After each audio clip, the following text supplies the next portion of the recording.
بسم الله الرحمن الرحيم. صلى الله على النبي الكريم وعلى آله وصحبه ومن تبعهم بإحسان إلى يوم الدين. أما بعد.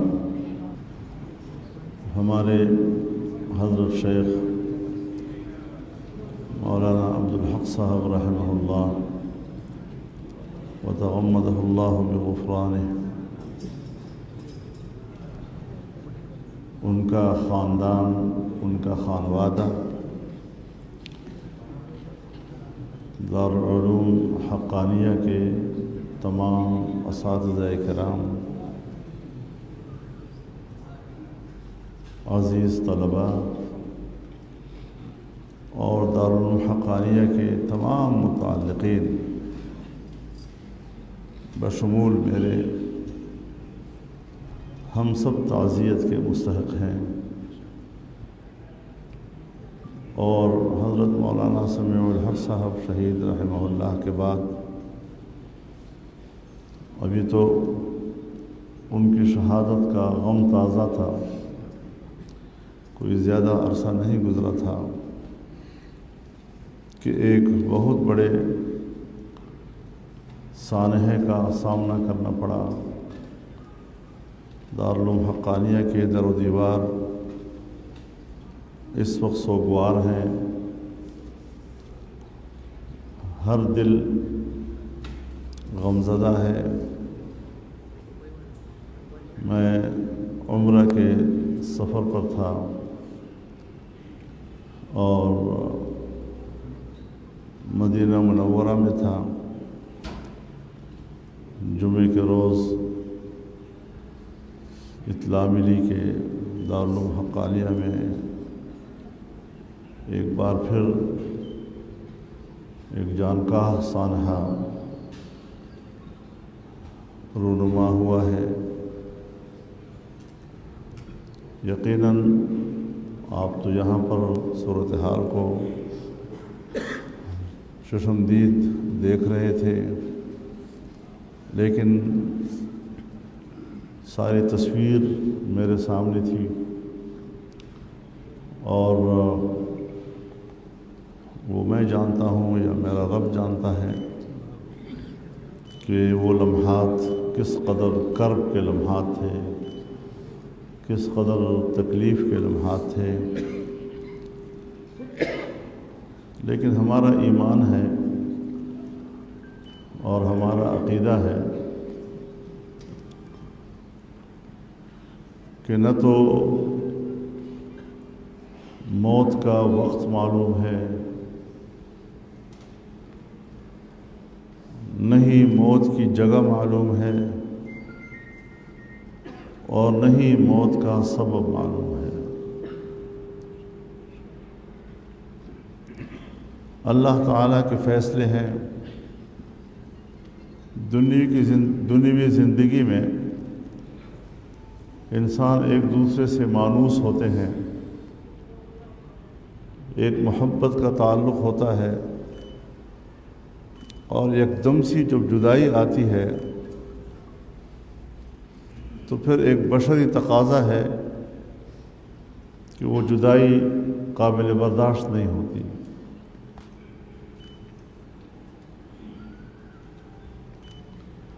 لیکن بہرحال جو مقدر تھا اس سے تو مفر نہیں۔ اب اللہ کی طرف سے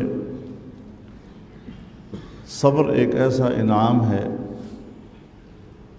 کہ جس کے لیے ہم اللہ سے التجا کرتے ہیں کہ وہ ہم سب کو صبر جمیل عطا فرمائے۔ اور صبر کی ٹھنڈک سے ہمارے اندر کے غم و افسوس کی جلن کو ٹھنڈا کر دے۔ سوائے صبر کے اور چارہ ہی کیا ہے؟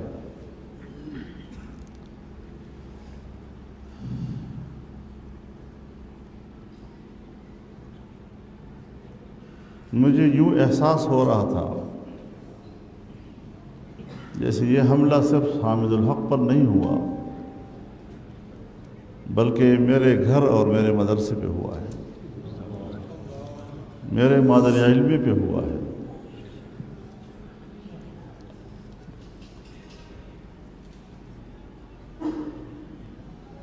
مجھے یاد ہے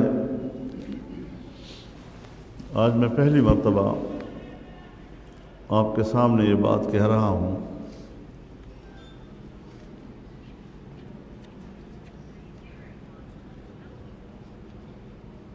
کچھ میری معلومات تھیں کہ یہاں کوئی آپریشن کا پروگرام بن رہا ہے دارالعلوم حقانیہ کے اوپر۔ اتفاق سے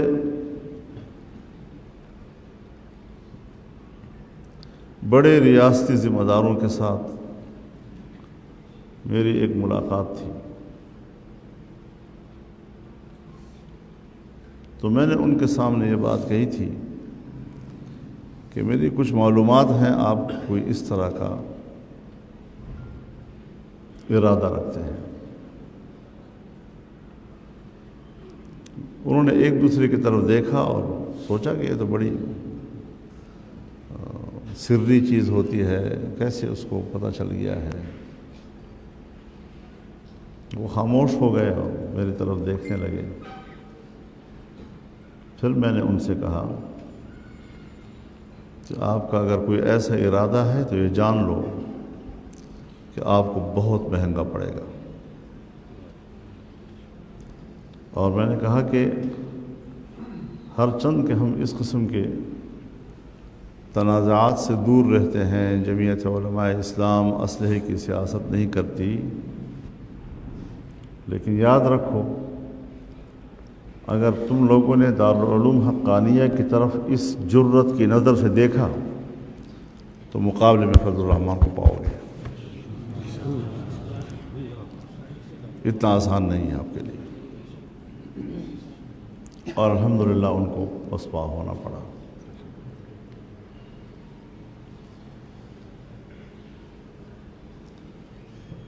تو اس حوالے سے آج بھی میرے جذبات وہی ہیں، اور اس کو میں اپنے مادر علمی، اپنے گھر، اپنے عزت پر حملہ سمجھتا ہوں۔ حامد الحق ایک بے ضرر انسان، لیکن آج بھی میں نے کچھ دوستوں سے کہا کہ مسئلہ حامد الحق صاحب کا نہیں ہے، وہ ہمارا برخوردار تھا، لیکن دارالعلوم حقانیہ کی نسبت ہے۔ ایک بڑی خبر بنانی تھی انہوں نے۔ انسان کی جان سے کھیلنا، پھر مسلمان کی جان سے کھیلنا، اس کو بھی ہم جہاد کہیں گے؟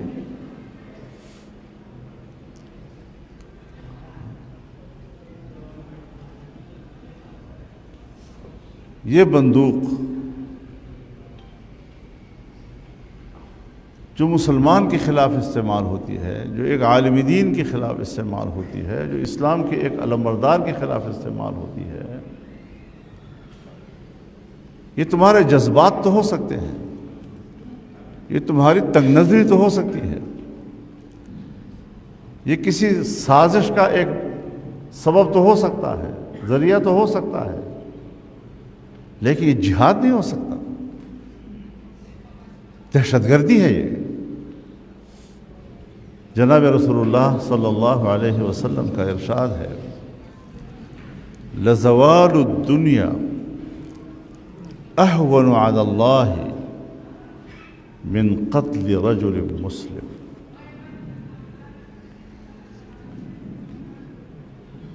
پوری دنیا تباہ ہو جائے،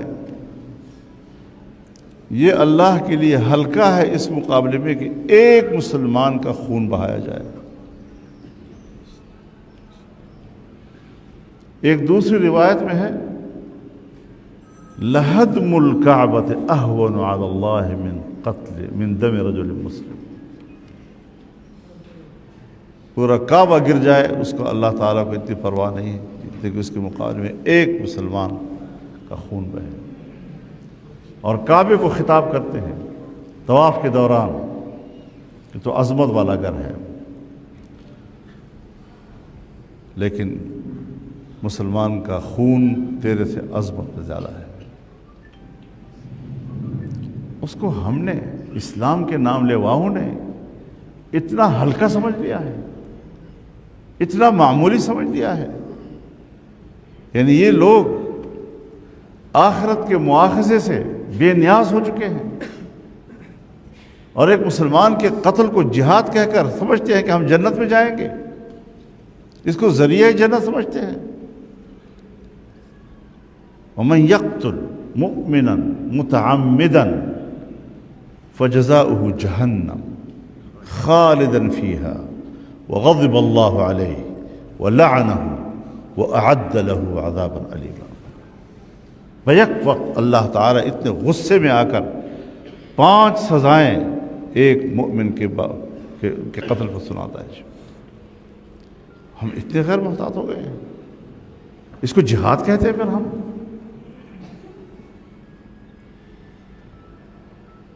یہ تو اسلام دشمنی ہے، یہ تو مسلمان دشمنی ہے،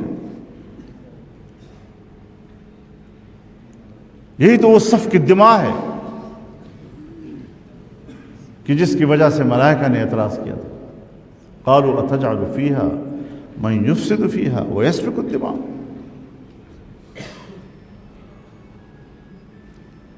لیکن پھر جب انسان پیدا ہوا، انبیاء کرام علی نبینا وعلیہم الصلاۃ والسلام تشریف لائے، جناب رسول اللہ صلی اللہ علیہ وسلم پر دین مکمل ہوا.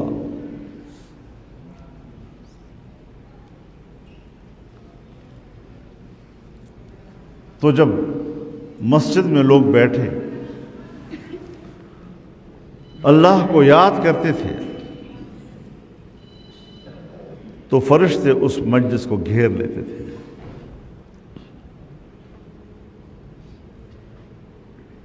اور اپنے بارے میں سوچتے تھے کہ اس انسان پر ہم نے یہ اعتراض کیا تھا، اس کے بارے میں ہم نے یہ کہا تھا. چنانچہ جناب رسول اللہ صلی اللہ علیہ وسلم کا ارشاد ہے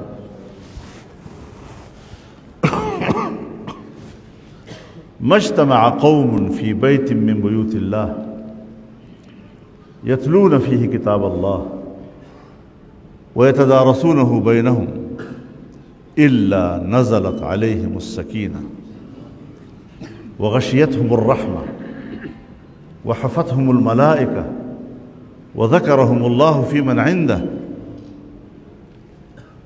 اللہ کے گھر میں بیٹھے ہوئے لوگوں کے لیے کیا کیا نقد انعامات اللہ تعالیٰ نے اعلان کیے.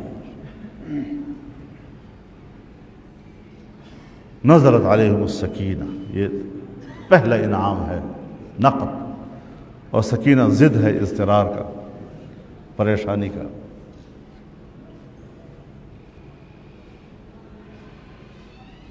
رحمت ڈھانپ لیتی ہے اس مجلس کو، یہ نقد انعام ہے. فرشتے گھیر لیتے ہیں، اور دوسری روایت میں آتا ہے آسمان تک تہ بتہ فرشتے اس منظر کو دیکھتے ہیں کہ اس انسان کی تخلیق پر جب ہم نے اعتراض کیا تھا یہ وہی انسان ہے جو اللہ کا کلام پڑھتا ہے،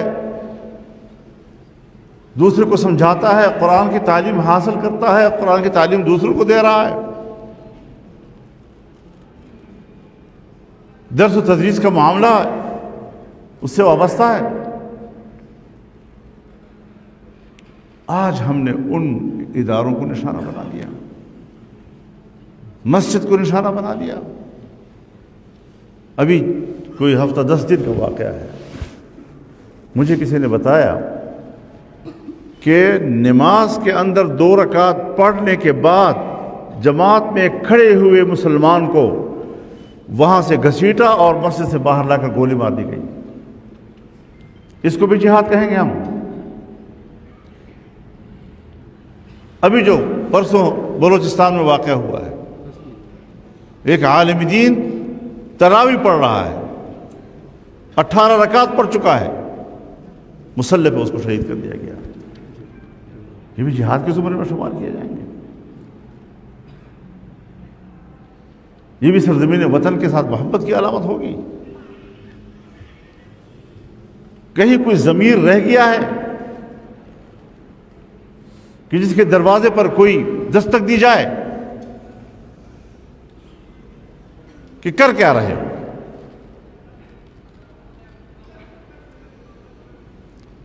عجیب بات ہے، حضرت شیخ مولانا حسن جان کو شہید کیا جائے، میں اپنے شیخ اور اپنے استاد کو شہید بھی کہوں گا اور اس کے قاتل کو مجاہد بھی کہوں گا۔ استاد الاساتذہ مولانا نور محمد صاحب وزیرستان کے، وہ شہید ہوتے ہیں، میرے والد کے شاگرد رشید تھے، وہ علاقے کے بہت بڑے استاد تھے، اور اس کو وہی شخصیت تھی جس کو عام لوگ اپنے الفاظ میں استاد کے لفظ سے پکارتے تھے، ان کے نام لینے کی ضرورت نہیں ہوتی تھی۔ اس کو شہید بھی کہوں اور اس کے قاتل کو مجاہد بھی کہوں۔ مولانا معراج الدین جمعیت علماء اسلام کے ایک مضبوط توانا آواز تھے اور اس کے دماغ تھے، وہ میں ذاتی طور پر جانتا ہوں کس قدر وہ خلوص سے بھرا ہوا انسان تھا۔ اس کو شہید کیا جاتا ہے، اور میں اس کو شہید بھی کہوں گا، اسے قاتل کو مجاہد بھی کہوں گا۔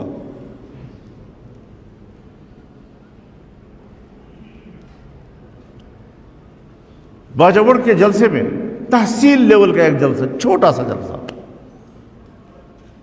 وہاں خودکش کیا جاتا ہے، ہم 90 جنازے اٹھاتے ہیں، ایک جلسے کے 90 جنازے۔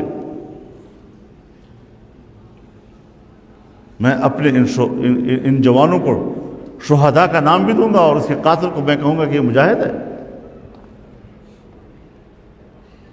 کم از کم میرے بھائیوں، میرے دوستوں، اس تضاد کو سینے میں جگہ مت دیجیے۔ یہ کالی آندھیاں ہیں، آتی ہیں گزر جائیں گے انشاءاللہ، لیکن یہ مدارس رہیں گے، یہ علماء رہیں گے، جمعیت علماء رہے گی، اور دین کا آواز وہ سربلند رہے گا انشاءاللہ۔ اعلاء کلمت اللہ کی نیت سے کام کرو، بس یہی جہاد۔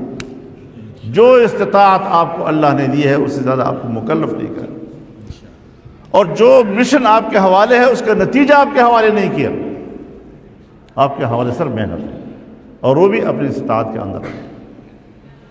وفاق المدارس العربیہ کام کر رہا ہے، تمام مکاتب فکر کے مدارس کام کر رہے ہیں، علماء کام کر رہے ہیں، مساجد آباد ہیں، مدارس آباد ہیں۔ مولانا سمیع الحق صاحب شہید ہوئے، کیا دارالعلوم کی کسی ایک طالب علم میں کوئی کمی آئی؟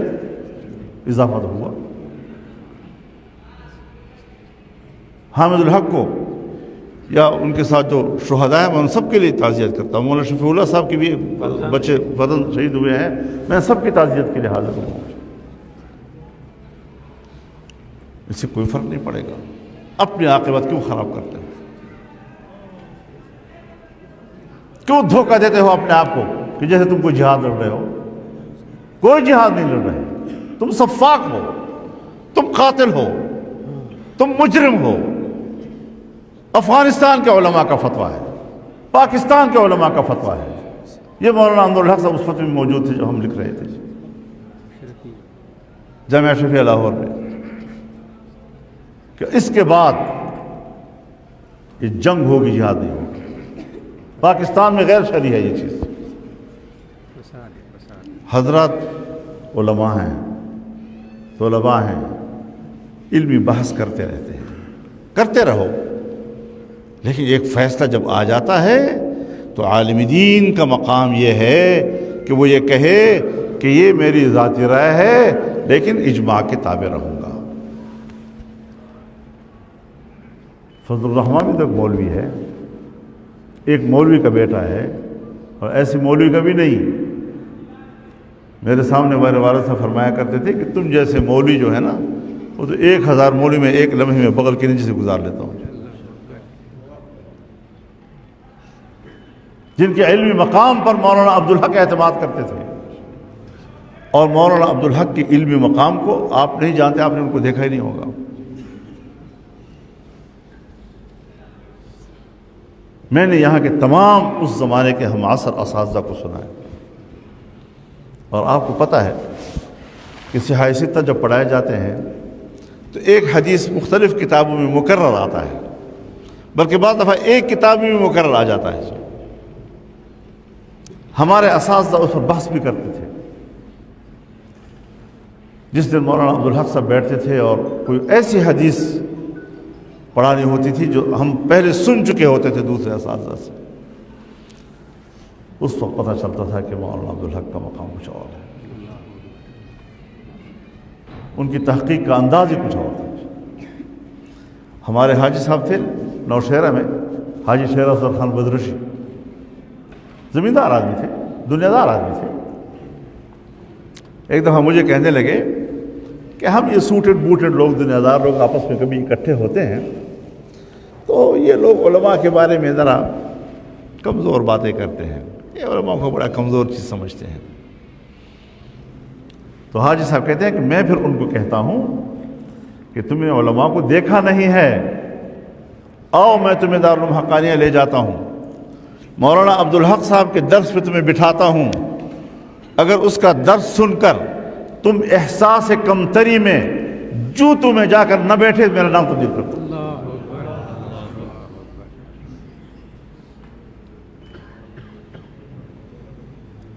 ہم نے تو ایسے اکابر کو دیکھا ہے،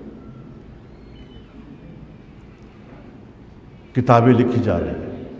حضرت شیخ الہند گدلے پانی میں داخل ہو گئے تھے، مولانا حسین احمد مدنی نے کفر کیا، مفتی کفایت اللہ نے کفر کیا،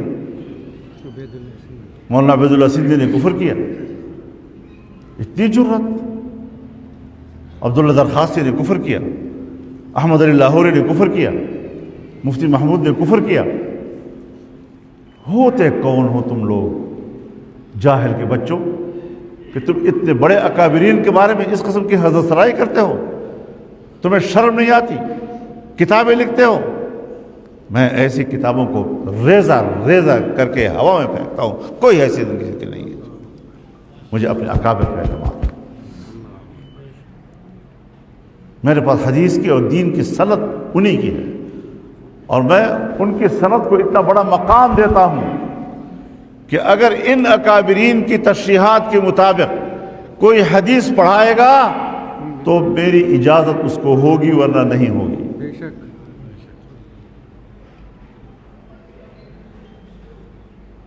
تو ان اکابرین کو جنہوں نے اپنے آنکھوں سے دیکھا ہے، ابھی لوگ زندہ ہیں، ہم نے خود دیکھے ہیں، ہم نے خود سنے ہیں ان لوگوں کو۔ تم کیا چیز ہو، کیا حیثیت ہے؟ بارود رکھا ہے اپنے پاس، اڑا دو گے ہمیں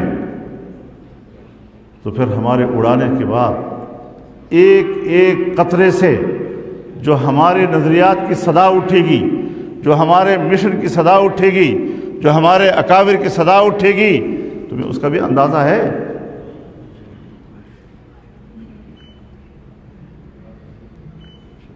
بہرحال ہم ایک راستے پہ چلے ہیں، اور یہ ہمارے اکابر کا راستہ ہے، اس کو ہم امانت سمجھتے ہیں۔ میرے پاس اکابر کے دو چیزیں ہیں، پوری جمعیت علماء اسلام کے پاس دو چیزیں ہیں میرے اکابر کی بطور امانت۔ ایک اکابر کا نظریہ، عقیدہ و نظریہ، اور دوسرا اس عقیدے و نظریے کے لیے کام کرنے کا منہج اور رویہ۔ مجھے انہوں نے عقیدہ بھی بتلایا ہے، نظریہ بھی بتلایا ہے، اور کام کرنے کا منہج بھی بتلایا ہے۔ نہ تم مجھے ان کے عقیدے سے ہٹا سکو گے، نہ ان کے منہج اور رویے سے ہٹا سکو گے۔ یہ دونوں امانتیں ہیں ہمارے پاس، لیکن اپنی آخرت خراب کرو۔ اب تو دل بھی نہیں چاہتا، یقین جانیے ایک درجہ ایسا آ جاتا ہے کہ آدمی کہتا ہے یا اللہ ان کو ہدایت دے، یا اللہ ان کو ہدایت دے، یا اللہ ان کو ہدایت دے۔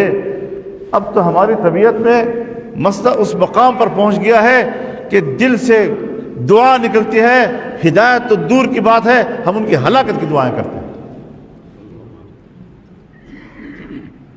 علماء کرام کی ان مظلوموں کے دلوں سے جو بددعائیں نکلتی ہیں تمہارے لیے، آہ نکلتی ہے، بطرز آہ مظلومہ، کہ ہنگامی دعا کر رہا ہوں۔ دعا اجابت از در حق بہر استقبال میں آیا، اتق دعوت المظلوم فإنه ليس بينه وبين الله حجاب۔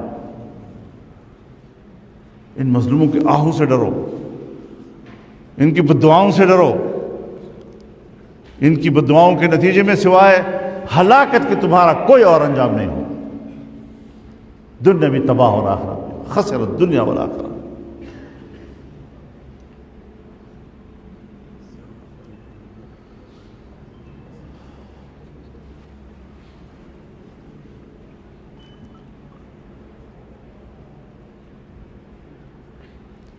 یہ وہ لوگ ہیں الذین ضل سعیہم فی الحیاۃ الدنیا وہم یحسبون انہم یحسنون صنعا۔ کبھی اپنے اندر تذبذب مت پیدا کرو، پورے خود اعتمادی کے ساتھ رہو اور یہ کہو کہ میں اپنے اکابر کے عقائد و نظریات، ان کے منہج کا امین ہوں، اس سے صحیح راستہ اور ہو نہیں سکتا۔ ہر علاقے کے اپنے حالات ہوتے ہیں، دوسرے ملک کے حالات پر اپنے آپ کو قیاس نہیں کرنا چاہیے۔ جو حالات آپ کو درپیش ہیں انہی حالات کے تحت آپ نے فیصلے کرنے۔ تو اللہ تعالی ہمیں اپنے اکابر کے راستے پہ چلنے کی اور ان کے مشن کو زندہ رکھنے کی اللہ ہمیں توفیق عطا فرمائے۔ انشاءاللہ یہ مدارس رہیں گے، یہ دارالحقانیہ رہے گا، یہ دوسرے مساجد مدارس اور علماء رہیں گے، یہ داڑیاں اور پگڑیاں رہیں گی، یہ علوم کا سلسلہ رہے گا، اور دشمن دانت پیشتا رہے گا کہ یہ کیا ہو رہا ہے، ہم نے تو ان کو ختم کرنے کا سوچا تھا، یہ تو ابھی بھی زندہ ہے، اس سے پہلے سے زیادہ زندہ ہے، پہلے سے زیادہ۔ اللہ ہم زندہ رہیں گے اور یہ مشن زندہ رہے گا۔ ہماری مادی زندگی کا کوئی حساب نہیں ہے، لیکن ہمارا مشن چلتا رہے گا۔ اکابر کو پتہ تھا کہ فضل الرحمن پیدا ہوگا، مولانا سمیع الحق پیدا ہوگا، حامد الحق پیدا ہوگا، ان کو تو پتہ نہیں تھا، لیکن آج ان کا مشن ان کے نام کے ساتھ زندہ ہے۔ اسی طرح کام کریں، اللہ تعالی ہمیں توفیق عطا فرمائے۔ میں ایک بار پھر دل کی گہرائیوں سے، پورے خانوادے سے، آپ تمام طلباء و اساتذہ سے، شہداء کے ورثاء سے تعزیت کا اظہار کرتا ہوں، اور تاخیر سے آنے کی وجہ عذر آپ کو معلوم ہے، جو عیاں ہے آپ عذر کو قبول فرمائیں گے۔ وآخر دعوانا ان الحمد للہ رب